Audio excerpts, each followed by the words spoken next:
क्या आपने कभी सोचा है कि अगर दुनिया पर ऐसे भयानक जीवों का हमला हो जाए जो जरा सा शोर सुनते ही इंसानों को मार डाले? अगर आपकी हर छोटी सी आवाज मौत को न्योता दे सकती हो, तो आप कैसे बचें? इस कहानी में इंसान सिर्फ किसी अदृश्य दुश्मन से नहीं बल्कि अपनी ही नियति से लड़ रहे हैं। एक माँ और बेटी अपने परिवार को बचाने की कोशिश में उन राक्षसी जीवों से भाग रही हैं, लेकिन असली खतरा सिर्फ ये जीव नहीं है, बल्कि वो लोग भी हैं जो खुद को इंसानों का रक्षक कहते हैं। जब सरकार का असली इरादा सामने आता है, तब इस माँ बेटी की जंग और भी भयानक मोड़ ले लेती है। क्या वे बच पाएंगे, या फिर महिला जैसे ही नए घर में आई, उसने देखा कि आसपास के सभी पड़ोसी अपना घर छोड़ कर जा रहे हैं। वो आगे बढ़कर पूछना चाहती थी कि क्या हुआ, लेकिन पड़ोसी उसे भूत की तरह देखने लगे और एक शब्द भी नहीं बोले। वे तुरंत अपनी गाड़ी में बैठे और घर छोड़कर निकल गए। महिला और उसका पति घबरा कर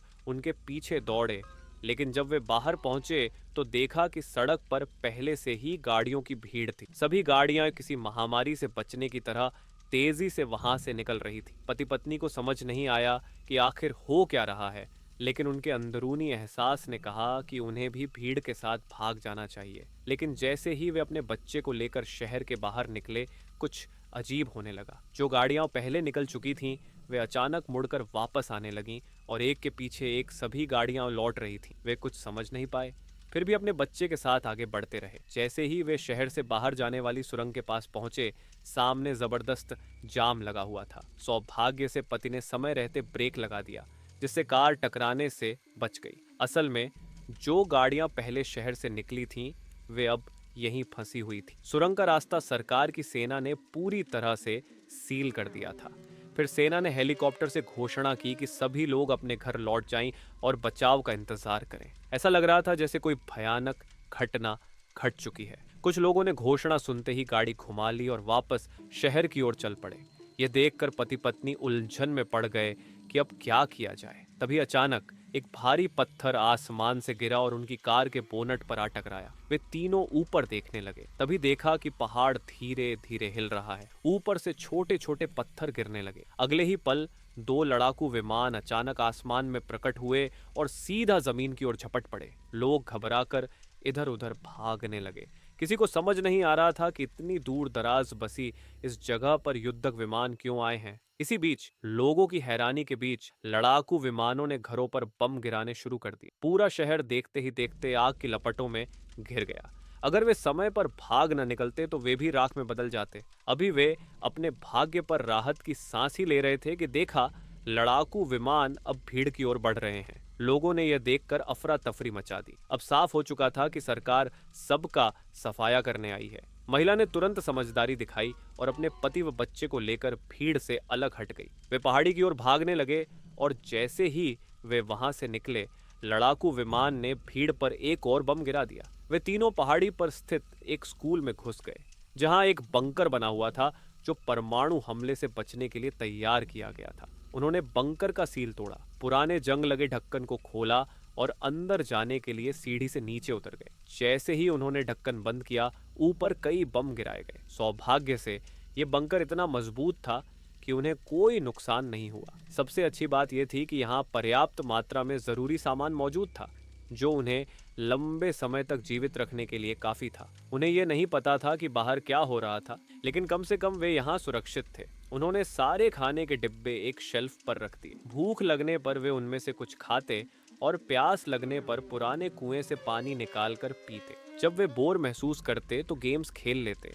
इस तरह एक समय समृद्ध जीवन जीने वाला यह परिवार अब छिपकर भूमिगत जीवन बिता रहा था। जल्दी बाहर निकलने की उम्मीद में लड़की हर दिन लकड़ी पर एक सीधी रेखा खींचती थी। धीरे धीरे उसने 300 रेखाएं खींच दी, यानी पूरे 9 महीने बीत गए। आखिरकार वह अब और सहन नहीं कर पाई। एक दिन जब उसके माता पिता ध्यान नहीं दे रहे थे, तो वह चुपके से कुएं के मुंह तक चढ़ गई। जैसे ही उसने कुएं का ढक्कन खोलकर बाहर देखने की कोशिश की, उसने देखा कि उसके पिता ने बाहर निकलने का रास्ता कई चेन से बंद कर दिया था। अब उसके लिए बाहर निकलना नामुमकिन था। तभी उसके माता पिता ने उसे पकड़ लिया। उसकी जिज्ञासा शांत करने के लिए उसकी माँ ने उसे खुद का बनाया हुआ पेरिस्कोप दिया, जिससे वह जमीन के नीचे से बाहर की दुनिया देख सकती थी। लड़की ने सावधानी से पेरिस्कोप पकड़ा और उसे वेंटिलेशन होल से बाहर निकाला। जो दृश्य उसने देखा उसने उसे झकझोर दिया।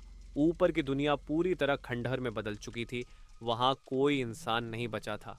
ऐसा लग रहा था कि इस पूरे संसार में सिर्फ वे 3 ही लोग जीवित थे। जैसे ही उसने निराश होकर पेरिस्कोप नीचे किया, अचानक बाहर से डरावनी गुर्राने की आवाजें आने लगी। ये आवाजें इंसानों जैसी नहीं थी, बल्कि किसी राक्षसी प्राणी जैसी लग रही थी। कुएं का ढक्कन बंद रखने वाली चेन जोर जोर से हिलने लगी। आदमी जल्दी से औजार लेने के लिए दौड़ा और औरत सीढ़ी पकड़कर ऊपर चढ़ गई। जैसे ही कुएं का ढक्कन खुलने वाला था, उसने अपने नंगे हाथों से चेन को कसकर पकड़ लिया, खुद को हवा में लटका दिया और अपने शरीर के भार से चेन को जकड़ कर रखा ताकि कुएं का ढक्कन खुल न सके। जब वह पूरी ताकत से चेन को पकड़े हुई थी, तभी उसने अंधेरे दरार के अंदर से एक जोड़ी डरावनी आंखें चमकती हुई देखी। सौभाग्य से आदमी सही समय पर आ गया और लोहे की रॉड से उन आंखों पर लगातार वार करने लगा। तेज चीखों के बाद उसने जल्दी से लोहे की रॉड कुएं के ढक्कन के नीचे लगा दी ताकि उसे मजबूती से बंद रखा जा सके। काफी संघर्ष के बाद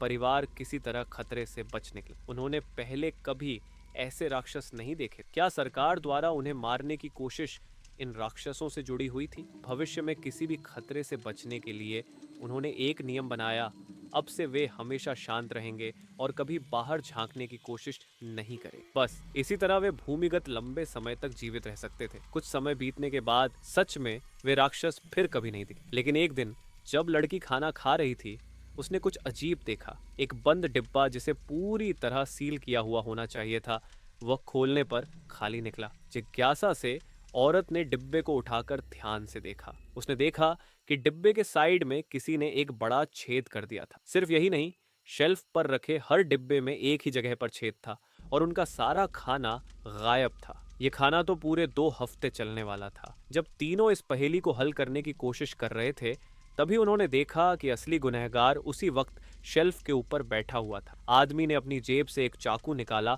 और शेल्फ पर बैठे चूहे की तरफ बढ़ा। लेकिन जैसे ही वह उसके पास पहुंचा, चूहे ने आवाज सुनकर भागना शुरू कर दी। आदमी ने तेजी से वार किया, लेकिन उसका वार खाली चला गया। चूहा एक छोटे छेद में भागने ही वाला था कि आदमी का चाकू गलत जगह पर जाकर मेज में फंस। तभी महिला ने झपट्टा मारा और उसका हाथ सीधे चूहे पर पड़ा। पति पत्नी ने मिलकर इस मुसीबत को खत्म कर दी। लेकिन जैसे ही उन्होंने राहत की सांस ली, उन्हें एक और बड़ा खतरा नजर आया। भागते समय चूहा तेल के दीपक से टकरा गया था और अब वहां आग तेजी से भड़क रही थी। जगह बहुत छोटी थी, अगर आग फैलती तो वे सब खत्म हो जाते। आदमी ने हाथ से दीपक उठाने की कोशिश की, लेकिन वह बुरी तरह जल गया। आग तेजी से बढ़ रही थी, इसलिए तीनों तुरंत वहां से हट गए। दीपक अचानक जोर से फटा और आग चारों तरफ फैल गई। महिला ने तुरंत पर्दा खींचकर आग बुझाने की कोशिश की और लड़की ने भी अपने कपड़े निकालकर मदद की। आदमी कुएं से पानी भरकर लाया और आग पर डाल दिया,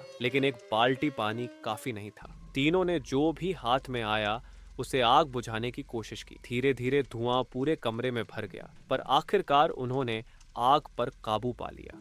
लेकिन इससे एक और खतरा पैदा हो गया।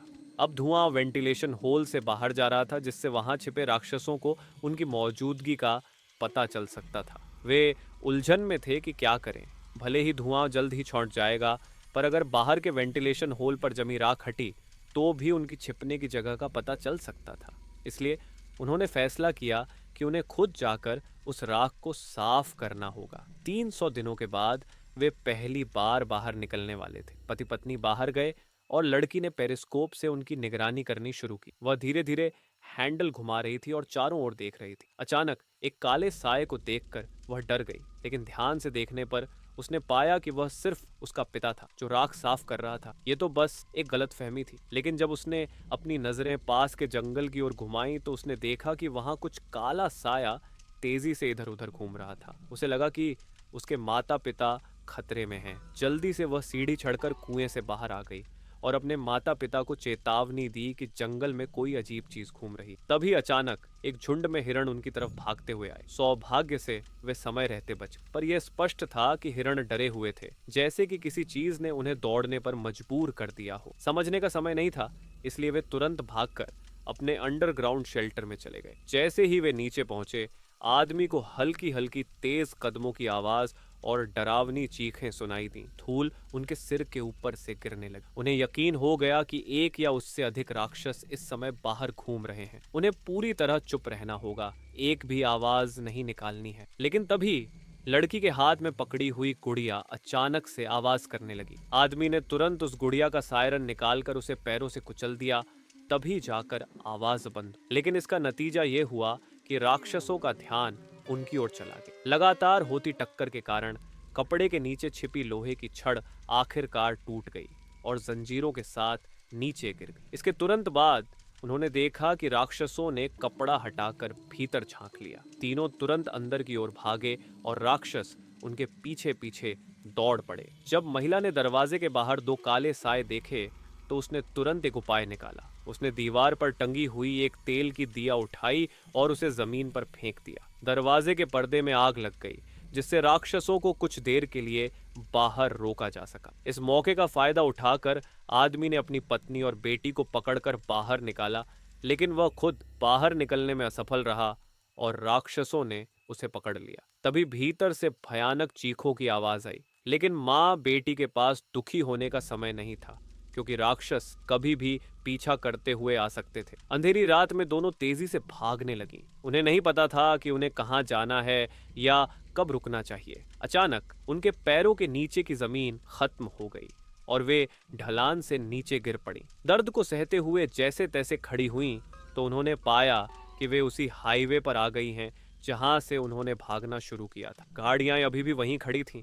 अचानक आसमान में एक हेलीकॉप्टर प्रकट हुआ। उसकी तेज रोशनी ने उन्हें रोशन कर दिया। महिला का दिल जोर से धड़क उठा।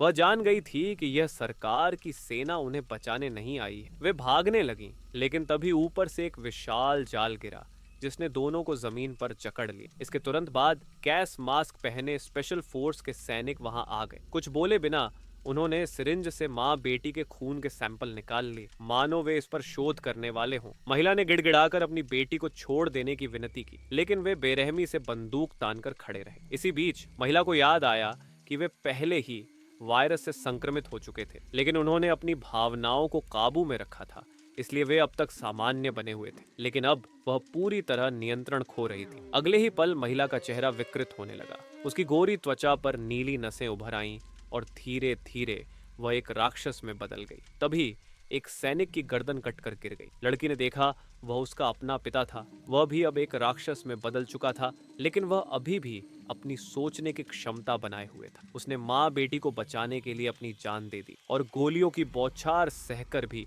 वह उनकी ढाल बना रहा। आखिरकार उसे कई गोलियां लगीं और वह मरते हुए वापस इंसान जैसा दिखने लगा। स्पेशल फोर्स को लगा कि अब सब खत्म हो चुका है, लेकिन तभी उन्होंने देखा जमीन पर बिछे जाल में एक बड़ा छेद बन चुका था और माँ बेटी गायब थीं। अचानक सैनिक एक एक करके मरने लगे। राक्षस में बदलने के बाद महिला की ताकत कई गुना बढ़ चुकी। उसने चुपचाप सबको मौत के घाट उतार दिया, लेकिन अंत में उसे भी गोली मार दी गई और वह एक कार के बोनट पर गिर पड़ी। इसके बाद एक सैनिक ने सिर पर गोली मारकर उसे खत्म कर दिया। माँ को मरता देख लड़की का गुस्सा फट पड़ा और वायरस ने उसे भी अपनी चपेट में ले लिया। उसने सैनिक पर छलांग लगाई और बार बार उसे घूंसे मारने लगी, लेकिन उसकी माँ ने उसे रोक लिया और शांत करने की कोशिश की। आखिरकार लड़की ने खुद को काबू में कर लिया, लेकिन तब तक उसके पिता की मौत हो चुकी थी। उसे कई गोलियां लगी थीं और अब वह बच नहीं सकता था। लड़की अपने पिता की मौत पर रो रही थी। तभी ऊपर फिर से हेलीकॉप्टर की आवाज गूंज उठी। माँ बेटी जल्दी से पास की एक सुरंग में छिप गईं और वहां जाकर उन्हें पता चला कि वे इस तबाही में अकेली नहीं थी। इस छोटे से शहर में और भी लोग जिंदा थे। संक्रमण के बावजूद वे अब भी जीवित थे।